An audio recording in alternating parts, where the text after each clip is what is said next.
The Somnium Files nirvanA Initiative is the upcoming sequel to the Somnium Files. I've already made a video about the first game which I suggest you check out if you haven't beforehand by clicking the card on the top right of the video. Today in this video, I'm going to talk about everything you need to know before you buy the Somnium Files nirvanA Initiative. But before that, you're probably asking, hey Jev, isn't there a YouTube channel that has a series of videos that uses the same exact 3 words as the title of this video? To that question, yes I am. Basically, this video is going to be a mesh between the look out for / need to know videos I've made in the past and the before you buy videos by game ranks. The biggest difference between this video and the before you buy videos is that they have all the knowledge and footage prior because they have a review copy, hence why they can upload a review video on release date. Whereas in this video, I don't have the luxury of a review copy, and if I did, I wouldn't even make this type of video in the first place. So my idea was to compile all the news and the trailers for said upcoming game, use it as the base for the video, and then release the video before the upcoming game's release.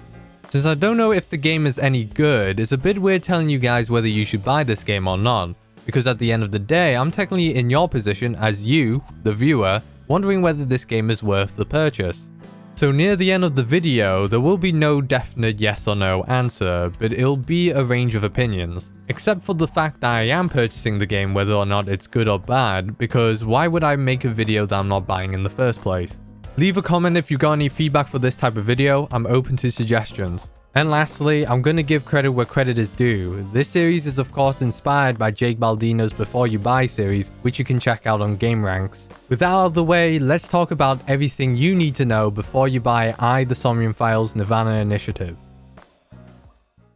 So the upcoming sequel is coming out on June 24th worldwide, except for both physical and digital copies in Europe and Oceania, as there was recent news about a manufacturing delay and global shipping slowdowns. Sucks to be the person who pre-ordered a physical copy, let alone the collector's edition with the cool Iber figure. Yeah, who would do that?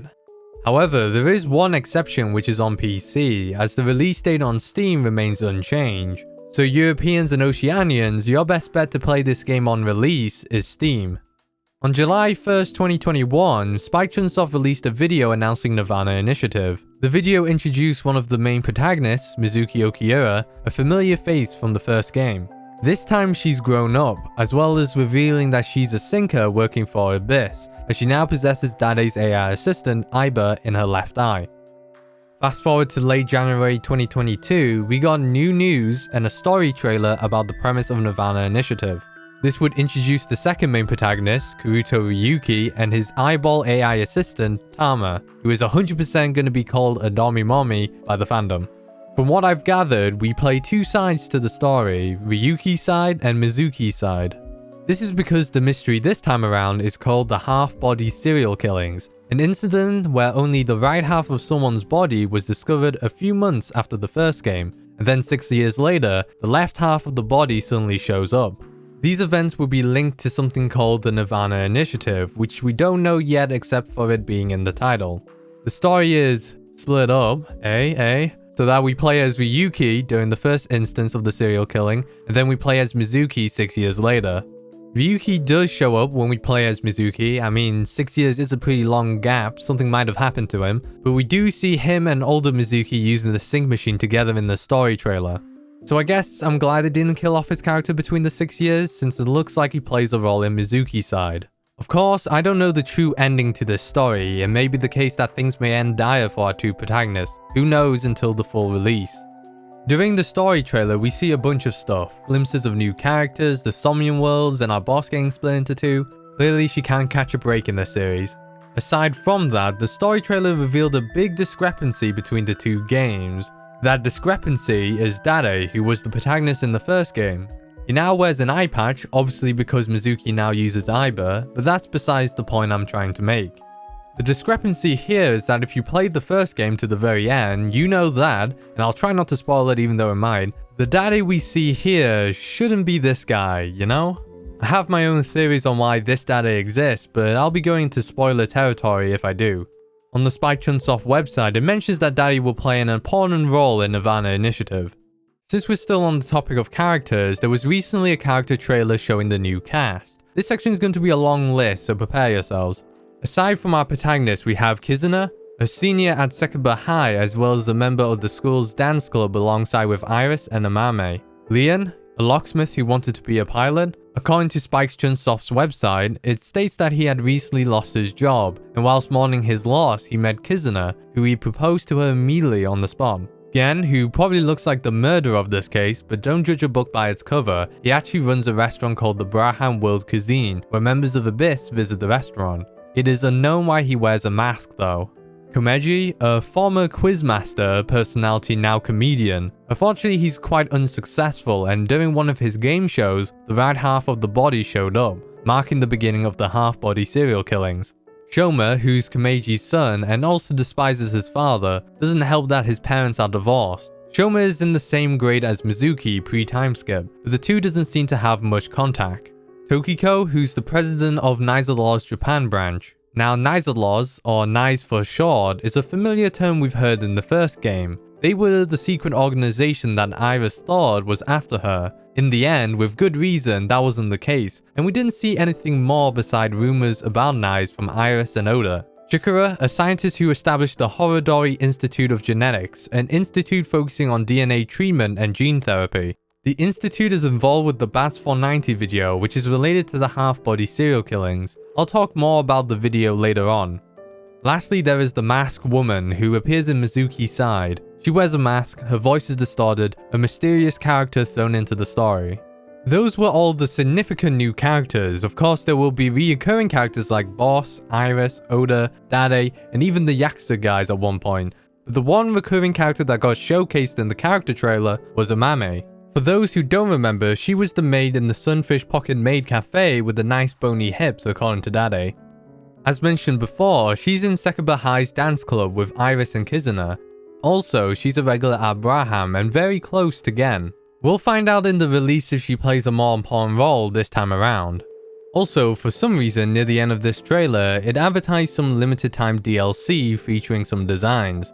I like the design that's recreating that meme with the four guys getting hyped. Hopefully the DLC is free, but it's probably going to be a few bucks honestly.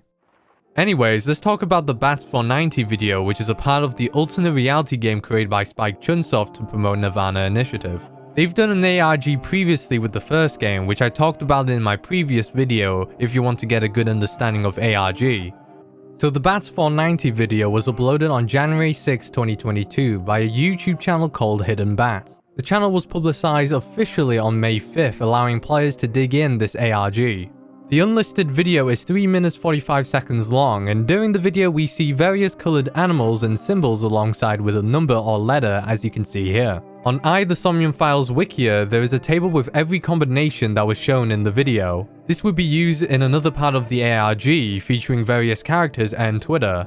As of June 8th, there have been 3 kidnappings where each kidnapping features 2 characters. For example, the first kidnapping featured a high school student named Aina Ichirai and a university student named Bernardo Sotobara. Both of them reported missing on May 6th. On May 7th, the Hidden Bats Twitter announced a website called Sanaiku Foundation, as well as listing some rules. The first rule states that 2 people are being held in separate rooms. Each of them has a box with a 9-digit number lock with multiple lock layers. The goal is to enter the final password, which will release the captive. The second rule is that each captive has a smartphone that is activated at a fixed time for only 21 minutes once every 2 days. This will allow the captive to communicate on Twitter to us, the player. The final rule tells us that we have to use the Bats 490 video to solve each cipher, as well as putting the correct answer on the Hidden Bats website, which is the Sanaiku Foundation website, to reveal the 9-digit number. So there were 4 ciphers both captives had to go through. For example, if we look at Aine's first cipher, we have a picture of a blue snake, yellow penguin, and white giraffe. Looking at the table with all the combinations, the blue snake is a P, the yellow penguin is an A, and the white giraffe is an N, giving the answer Pan. To input our answer, we have to go to the Sanaiku Foundation website, then Patrons, and then we can input our answer. The correct answer will give us a 9-digit number and instructing us to apply that number to their Twitter. The final cipher was a bit different this time around. We entered the answer like normal. For Aina, it was Stalker, and for Bernardo, it was Thief. But instead of a 9-digit number, this time we were given a Twitter account which had tweets documenting events before the kidnapping. You see, the account was the other captive's burner account, so it turns out Aina was a thief behind the scenes, whilst Bernardo was actually a stalker. Both accounts had tweets that ended similarly before they were kidnapped, as both of them had killed someone due to their actions. Since there wasn't a 9-digit number, there was one more thing the players had to do in order to save them. Hidden Bats announced a balancing experiment that will decide Aine's and Bernardo's fate. The rules of the balancing experiment required the players to like and retweet Aine's and Bernardo's chosen tweet before a fixed deadline. Although, if it ends in a tie, both of them would be rescued. It was up to the players to decide who will survive, and with the knowledge of their burner accounts, it might have influenced their decision. Well, in the end, it was pretty close. Aine's chosen tweet had a total of 2,600 likes and retweets, whereas Bernardo's had a total of 2,596. Ergo, Aine got rescued, even announcing her identity on her burner account. As for Bernardo, he's probably dead, rotting somewhere. Honestly, between the two of them, I would rather have let Aine live than that guy. For the second kidnapping, it was a bit different. This time, it was two university students who I believe were friends. It went on a bit longer, and in the end, they both got rescued, but it looks like the relationship between the two went south, and I mean south. The third kidnapping, Iris got kidnapped. Who would have guessed that? Iris, who was predominantly involved in the last ARG, is also involved with this one. Throughout the Hidden Bats ARG, Iris had been retweeting tweets from the last two kidnappings.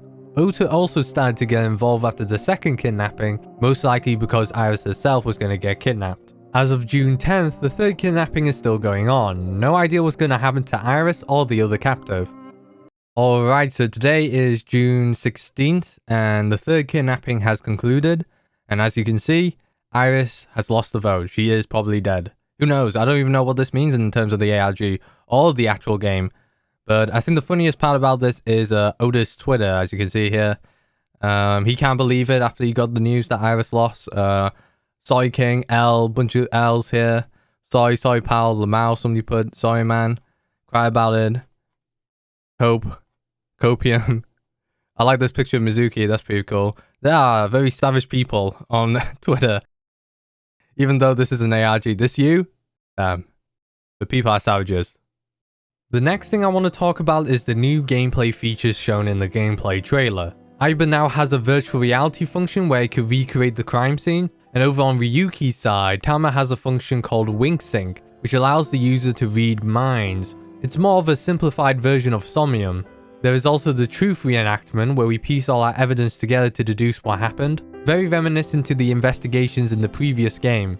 Somnia also has a new feature where some people we sink into may have what's called conscious antibodies, forcing the player to answer hard-hitting questions in a small amount of time.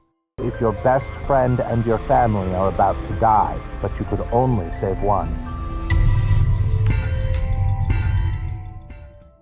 Finally, it's time to discuss whether or not you should buy this game. As said before, I don't know if the game is going to be good or not, even though I'm going to buy it regardless. It can be a quick yes or no answer, so here's my opinion. If you were a fan of the first game, you're most likely going to buy this game on release, regardless what I say. However, if you're the type to budget your games, it's best to wait until a good sale happens. This game isn't an immediate must buy, and there are better upcoming games this year that are worth saving for. Just try to avoid spoilers. If you're new to the series, let it be known that this is a visual novel. Even though there will be gameplay elements to accompany the story, you still got a lot of reading and listening to do. So if you can't tolerate visual novels, it may not be worth the purchase, even though the premise might entice you. Also, this applies to the gameplay, specifically Somnium, where some people have criticized the trial and error nature of it. All in all, be sure to look up other opinions and reviews. Who knows if Uchikoshi Puller Kodaka and nirvanA Initiative turns out to be the next Danganronpa 3. And that's it for this video. I'm surprised that we're even getting a sequel in the first place, and hopefully, this game will have a successful launch just like the first game on PC. I just realized I may have to spend £50 if I want to play this game on the 24th. That's like 1/9 of a PS5. And I recently found out there isn't a third-party seller that sells Spike Chunsoft games on a decent discount. So the best course of action is to wait if there is a discount on release instead of pre-purchasing. If not, I probably have to wait on July 8th. I hope you guys enjoyed this video. Again, if you have suggestions and improvements for this series, please comment below. If you like my content, like and subscribe. And as always, I'll see you next time and catch you guys later. Take care.